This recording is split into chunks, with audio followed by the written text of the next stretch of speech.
The channel Home Issues welcomes you, and we begin. From the airport, Michael went home, having called several times beforehand, but the phone stubbornly went to voicemail. However, this didn't particularly interest him. He already knew where his wife would be these 2 days. He wasn't in a hurry. He arrived home and began packing his things, preparing to move. He retrieved all his tools stored in the garage and packed everything into boxes. In the evening, he sat in the kitchen sipping beer with shrimp. Anna called. "Hi, dear. What are you doing?" "Well, I got some beer and shrimp, and I'm drinking." "Why aren't you at a restaurant?" "You know how much I dislike restaurants. But don't worry, I had dinner half an hour ago." "And what are you doing?" "I'm in the kitchen preparing dinner and breakfast for myself. Is everything still on track with your trip?" Everything is going as planned. Michael had known for a long time that his wife was unfaithful. Perhaps it started when she began seeing Alex again. First, they had a renewed honeymoon phase, then regular meetings. This renewed phase happened because Alex and Anna had dated in school, but their paths diverged later. When they met again, their old love reignited with new intensity. But there were obstacles. Alex had been married for 2 years, and Anna was also not free, yet everything suited them. They enjoyed themselves thoroughly.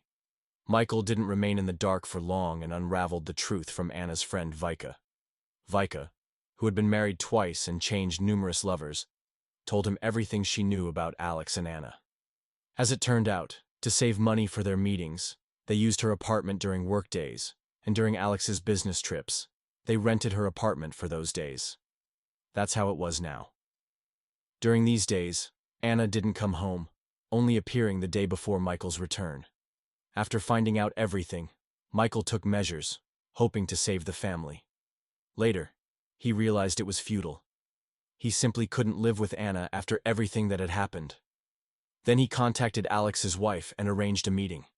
He believed his spouse should know about her husband's affair. He couldn't understand how she hadn't noticed another woman in Alex's life.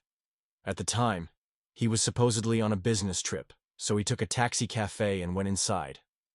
There weren't many people, and soft music played quietly. Since he was already acquainted with Elena, whom he'd met at his wife's corporate parties, he quickly found her in the hall. He greeted her and asked, "Have you ordered anything yet?" "No, I just arrived a minute ago, and here comes the menu." Being a true gentleman, Michael let Elena choose the dishes. He only warned her, "I haven't had dinner yet, so I won't refuse mashed potatoes with a pork steak. Maybe wine or something stronger?" "Something stronger will do. I came by taxi, and since I invited you here, I'll make sure to see you home." "So I gather you didn't invite me here just for a casual meeting." "Let's drink, and I'll start my story while waiting for the main course." They drank, set down their glasses, nibbled on fruits, and Michael began his story. "You see, Elena, my wife and your husband are lovers. I'm taking steps to divorce my wife. Perhaps you'll decide to part ways with your husband too. That's why I invited you here today." Elena silently took a sip of wine and replied, "I've known for a long time that my husband cheats on me. Only he hasn't been seeing your wife and meets in the apartment where he lives. I don't think his mistress Yana would tolerate anyone else. But nonetheless, that's the case. They meet in the apartment of my wife's friend, Victoria. You see, Michael, on our wedding day, Alex cheated on me, and rather clumsily. I caught him. So, we didn't have a honeymoon. He's my paper husband. We haven't had anything together since then. Since then, he lives in his city apartment, and I live in my parents' cottage outside the city." "And where do your parents live?" "They have another house. If you remember, the company where your wife and my husband work belongs to my father. But that's not entirely accurate.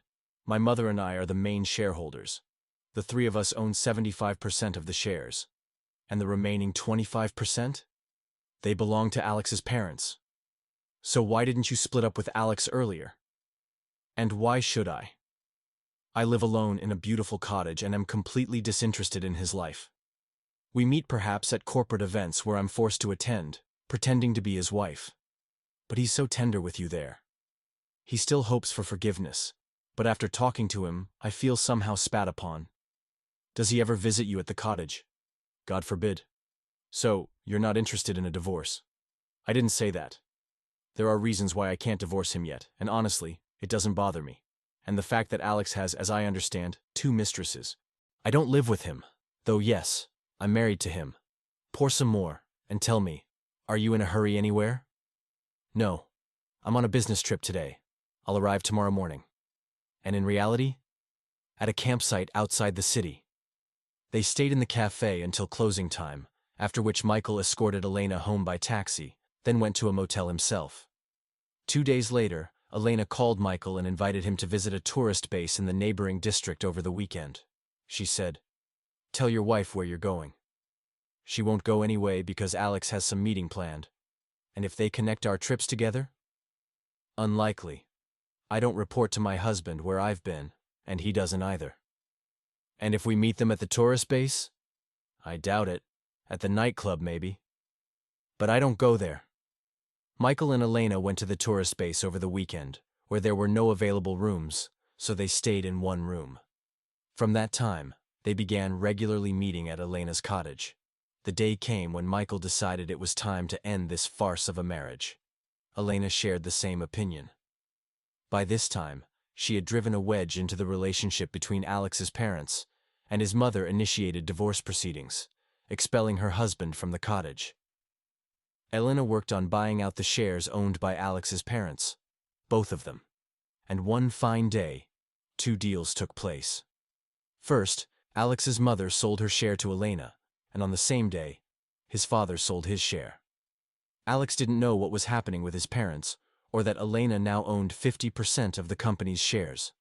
Overall, Alex was mainly preoccupied with his affairs, which his position in the company allowed.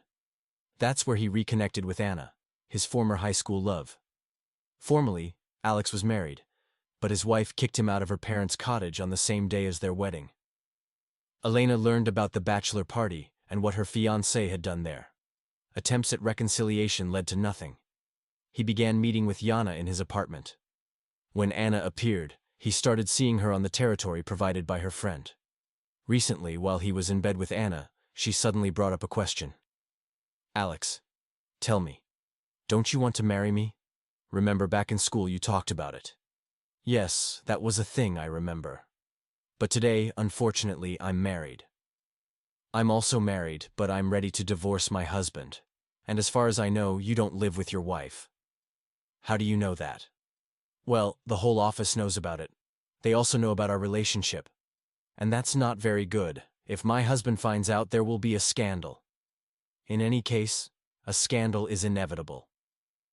In the evening, when Michael supposedly returned from a business trip, Anna was home. He entered the apartment. His wife was sitting in the kitchen, and next to her was Alex. Michael understood that a serious conversation was ahead. It seemed she had finally decided to break up with him, but it no longer concerned him. The work week had ended. He had already moved out his things and intended to inform her today about the breakup with his wife, who had been away from home for 2 days. Anna said, "Dear, we need to talk." Michael calmly walked into the kitchen. He looked at her and saw that she was nervous. By the way, Alex was nervous too. In general, Michael wasn't supposed to know that Alex was his wife's lover. Anna began justifying her departure from Michael, stumbling over every word, and he decided to end this farce. "So, you want a divorce? I understand. I assume your suitcases are packed, and you're ready to leave." "No. I think it would be better if you left.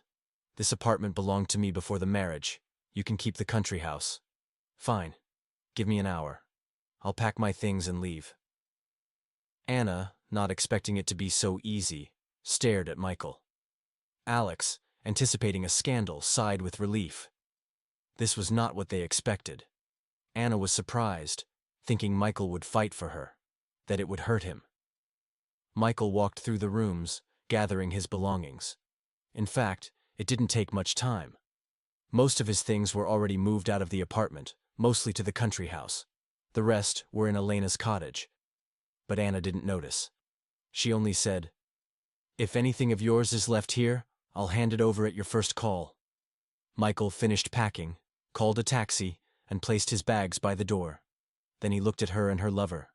He said, "Well, I'm done. I'll ask my lawyer to contact your lawyer so we can settle this." "You have a lawyer?" "Of course." Michael received an SMS saying the taxi would arrive in 5 minutes. After he left, Anna said to Alex, "I didn't expect everything to be so simple." "Neither did I. And I guess I can move in with you."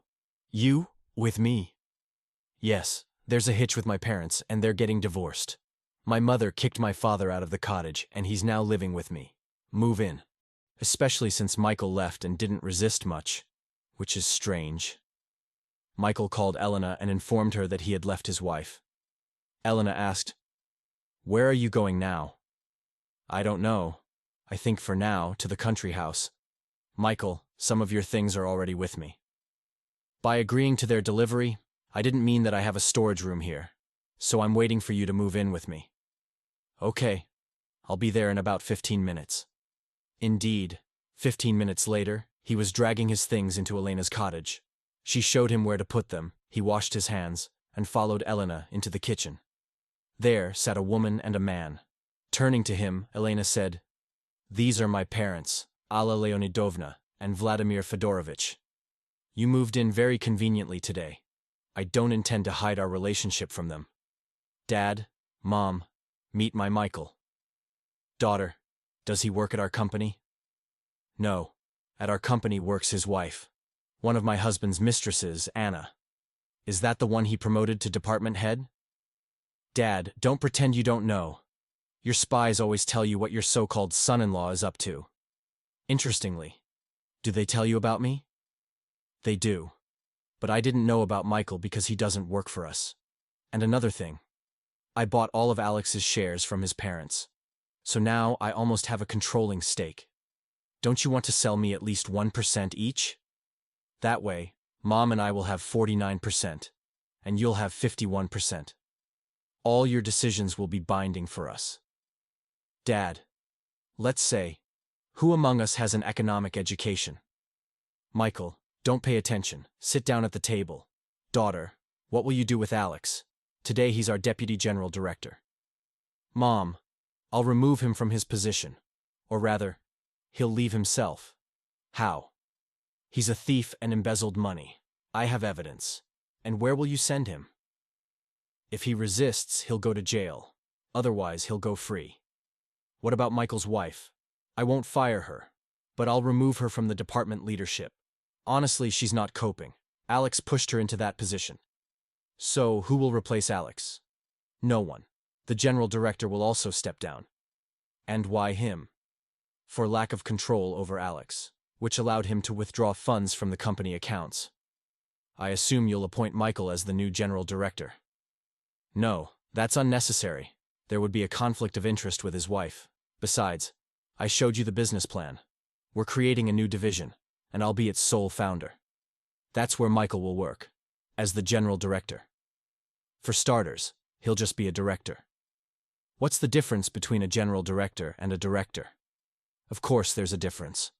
A general director handles strategic planning and overall company management, while a director is responsible for specific tasks and managing a division. And the general director overseeing the entire company will be me." "When will you announce this?" "There are papers in my office. The founder's decision is dated today. Starting Monday, the lawyer will create a new division, or rather, a subsidiary. Everything is cleverly thought out. Tell me, at what price will you buy my shares?" "Dad, I think we'll come to an agreement. And now, maybe we should celebrate this occasion? After all, I introduced you to my man." At this time, Anna was inspecting the apartment rooms and noticed that Michael's things were gone. She said, "Alex, I don't like this. It seems Michael tricked us, though I don't yet know how." "What do you mean?" "Just that. His things aren't here." "But he took them. You saw him carrying out a whole bunch. What he carried out in 2 bags isn't all his things. All his closets are empty. There's no computer, no laptop, no winter clothes, no shoes. What do you want to say?" "He was preparing to leave, and I'm sure he didn't leave for nothing." So call him and ask how he's settled in. Alex, don't you understand that if he was preparing, he already knew about us? It's hard to hide anything in the office, especially from women. Exactly. Everyone knows your wife doesn't live with you. She has her own cottage. Well, her parents' cottage. She didn't want to register it so she wouldn't have to share it with me in case of a divorce. If it was a gift from her parents, then there's nothing to divide. I've decided. In a few days, we'll hold a Board of Founders meeting. You'll be invited too, and I'll push your candidacy for the position of Deputy General Director for Economic Issues. I think you'll handle it. You said your parents are kind of in a fight. That works in my favor. I'll persuade my mom and dad separately. And what? They only have 25%. It all depends on my wife's position. But she doesn't get involved in economic matters, so I think everything will work out. But she's an economist by education. So what? I think she's forgotten everything. And what if she finds out you're living with me? Listen, what am I supposed to do if she won't let me into her house? I'm a man after all, and naturally I need a woman. There were rumors you had some woman you'd been seeing for a long time. Nonsense. To be honest, polygamy should have been introduced in our country long ago, like among Muslims. In the Quran, it says a Muslim can have up to 4 wives. If a woman disagrees with her husband's second marriage, she's going against what's written in the Quran and opposing Allah's will. That puts her faith in question. The arrival of a new wife is a test for a woman before Allah. Thank God we don't have that here. Yes, but we do have Muslims. But those Muslims live by our laws. And what are we even talking about? I'm Orthodox, and so are you. We don't need laws about polygamy. Do you have someone? Officially, only my wife, and even that. I think it's time to divorce her. There's no family, no shared household anyway. For now, let's celebrate your husband leaving. Do we have anything to celebrate with? No, we'll have to go to the store. It's not far. We have time. We'll buy something for dinner. What? Is your house empty? I haven't been home these past few days. You know that yourself. Listen, where did your friend sleep? She has a man she can go to anytime. And she's not planning to get married? He proposed, and soon she'll give him an answer. So she's not getting married? On the contrary, she's getting married. And you don't seem to invite me much. As soon as I get divorced, we'll come back to this question. The weekend flew by. On Monday, Anna was sitting in her office when Michael unexpectedly called her. He asked, Anya, can you go with me to the registry office tomorrow? To the registry office? We've already been there. We submitted an application then. Now we'll submit one again. But for divorce. Is that even possible? Of course, and it's much cheaper. We don't have any property disputes, no children either. And no love either. I assume you found another woman? Why not? I want female warmth too, and your warmth was always redirected to Alex. How long have you known about us? Long enough to realize nothing will ever work between us again. Don't judge me for this. Alex is my high school sweetheart. He's well established, and I'm quite satisfied with him. And what about me? What didn't I satisfy you with? You're just an ordinary person, while Alex has risen in our company. Not everyone can be directors. Someone has to be part of the support staff too. So, tell me, shall we go to the registry office tomorrow? I'm not against it. When and where do we meet? On the steps of the registry office at 10 a.m., I'll pay the state fee for submitting the application. Bring your passport. And you're not even going to try to keep me? Keep you? Why? I need to move forward, and I am moving forward. All right, agreed. Anna went to Alex and announced, Tomorrow I'm filing for divorce with my husband at the registry office. Who came up with this idea? He called me himself and suggested it. I agreed. Soon I'll be a free woman. And what about me? You're not handling your divorce yet. I'll call my wife right now in front of you and offer her the same option. Alex called his wife. Elena answered. Yes? Lena, I've thought it all through and decided we need to get divorced. We're not a real family. Everyone at our company knows this perfectly well. And what do you suggest? Let's go to the registry office tomorrow and file for divorce. Tomorrow? I'm not against it. Let's meet at the registry office at noon. What about earlier? I can't earlier. I'm booked at the beauty salon at 10 a.m. All right, agreed. Don't forget your passport.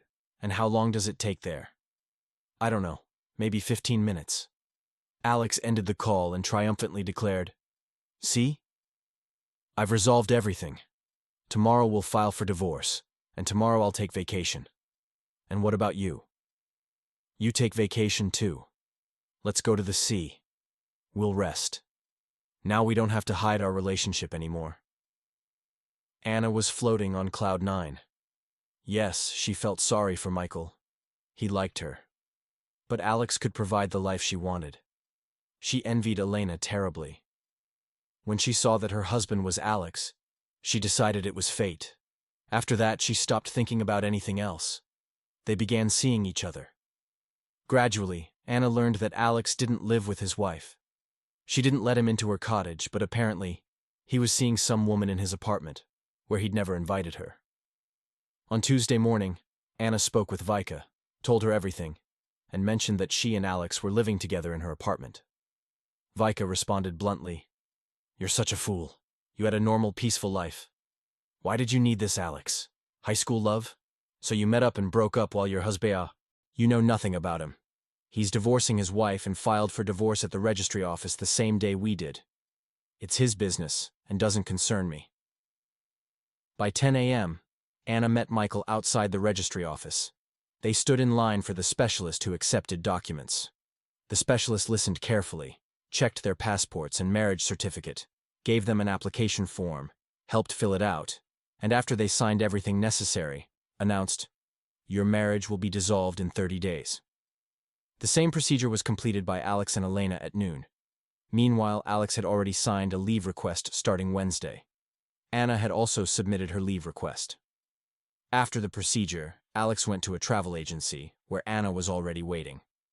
There, they purchased a package tour to Antalya, Turkey, for 18 nights.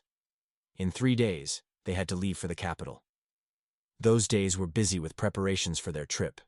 In passing, Anna called Michael and informed him, "I'm going on vacation to Turkey with Alex. Essentially, it's our honeymoon."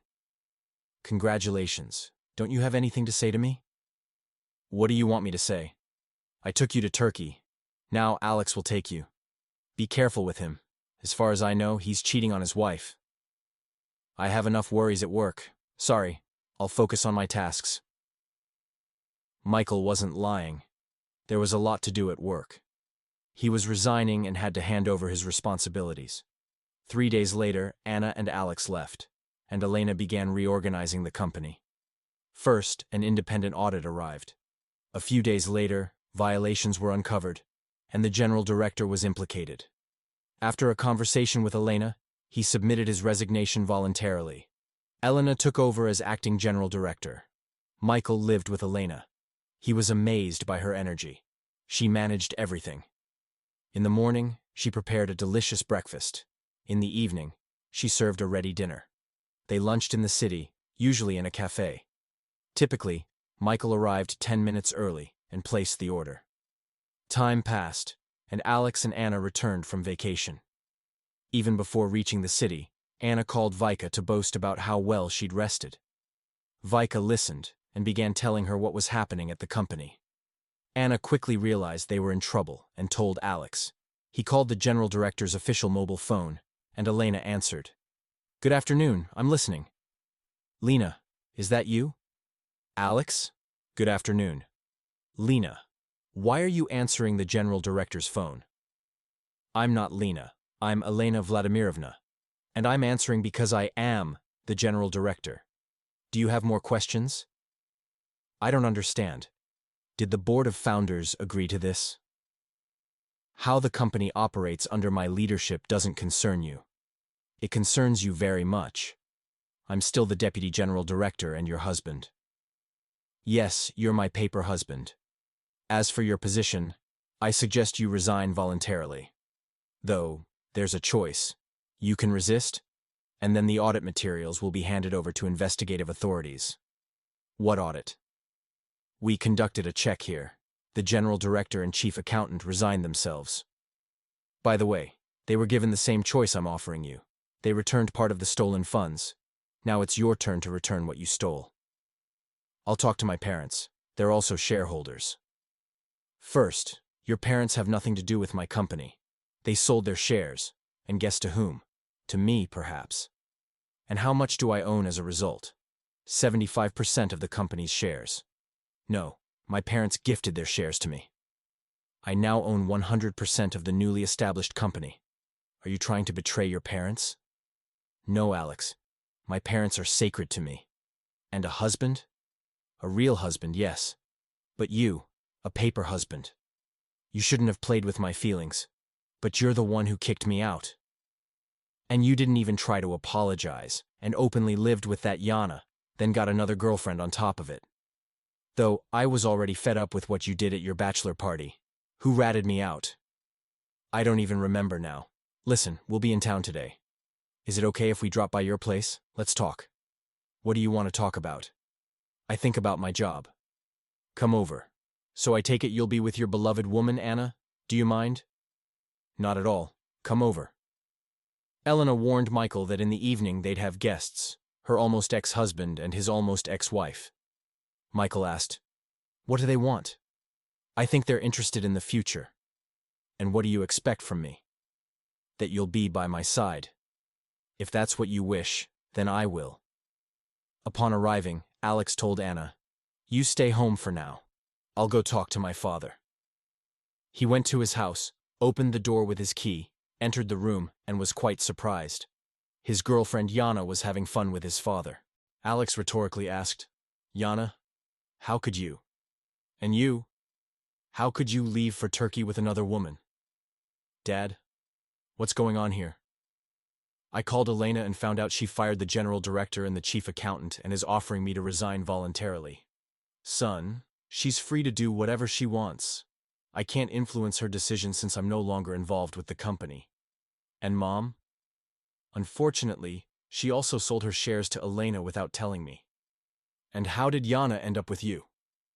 "She had some trouble and came here to you for help. You weren't around, so I supported her, and here we are." Alex called Anna and arranged to meet her. Half an hour later, they went together to visit Elena. On the way, Alex instructed Anna, "You stay quiet and don't get into any arguments. I'll do the talking. Today, we're not in a position to argue." "So maybe I shouldn't go?" "No, let her see us. Maybe this will unsettle her." They arrived, rang the intercom, and were invited into the cottage. Elena was preparing something in the kitchen and said, "Wash your hands and sit at the table. We got back from work a little late, so it's time for dinner." "Who's we?" "You're not living alone?" "Why should I live alone?" After seating the guests at the table, Elena called out, "Michael, come eat." From upstairs came the reply, "Coming, just finishing up." Soon, Michael walked into the kitchen. Alex and Anna stared at him in surprise. Ignoring their astonishment, Elena asked, "Michael, what would you like to drink?" "You know, I don't feel like anything today. Offer our guests something." Elena turned to Alex. "What would you like to drink?" "What do you have?" "We've got everything. Something stronger." "I didn't come here with Anna for drinks. Tell me, what do you want?" "I don't want you to fire me." "And you'll keep stealing money from me?" "Anna helped you with that. I'm not asking now whether she did it knowingly or if you used her unknowingly. That's for the investigation to determine. She didn't know anything. That's why you'll resign voluntarily, and Anna will be transferred to a lower position." "And who will take my place?" "Michael?" "No, the position will be eliminated due to its obvious uselessness. Michael will be appointed as the director of the newly created subsidiary. I'll be the general director. And what am I supposed to live on?" "I don't know, Alyosha. For now, your new girlfriend can support you. Your old one will too." "I don't have an old girlfriend. My father lives with her." "And what does your mother think?" "I don't know. I haven't seen her yet." Realizing he wouldn't get anything from Elena, Alex said goodbye and left with Anna. They walked back in silence. Serious problems loomed ahead. But Anna asked, "Tell me, how exactly did you use me? Your wife isn't stupid, and I know that if I ask, she'll tell me. Do you remember the company Three Comrades?" "Yes, I remember. You signed off on work completion reports at my request, without checking them. Here's the thing. That company doesn't exist. All contracts with them are fake. The Three Comrades are me, the general director, and the chief accountant. We split the money 3 ways. And I signed everything? And why did we go to Turkey? Should we go cut down Christmas trees now? Women don't cut down trees. They run sewing workshops. Do you really see me as a seamstress? Don't worry, you won't go to jail. I'll take full responsibility. And how are we supposed to live now? We need to eat every day. Why did I even get involved with you? You won't get fired. You'll just be transferred to another position. And I'll have to look for work." In the end, Michael and Anna were divorced, and so were Alex and Elena. Anna watched enviously as Elena and Michael met after work and rushed to the nearest cafe together, while she returned home to find, more often than not, a drunk Alex. Eventually, he managed to get a job as a warehouse clerk with a friend. Anna still hoped to reconcile with Michael, thinking he was seeing Elena out of revenge. But one day, her friend Vika informed her. "Michael and Elena filed for marriage registration. I think they'll soon have a wedding." "How do you know?" "I was at the registry office too, filing my application. I'm getting married." "And what about you and Alex?" "I'm thinking about how to break up with him, not marry him." Anna broke up with Alex a month after Michael and Elena's wedding. And that's where the story ends. Reflecting aloud, this tale reminded me of the fairy tale about the old woman by the broken trough. She aspired for more but ended up losing everything. Anna acted similarly. Thinking Alex would be a more promising husband, she left Michael for a better life, only to end up with nothing. What do you think about this? I'd love to hear your opinion.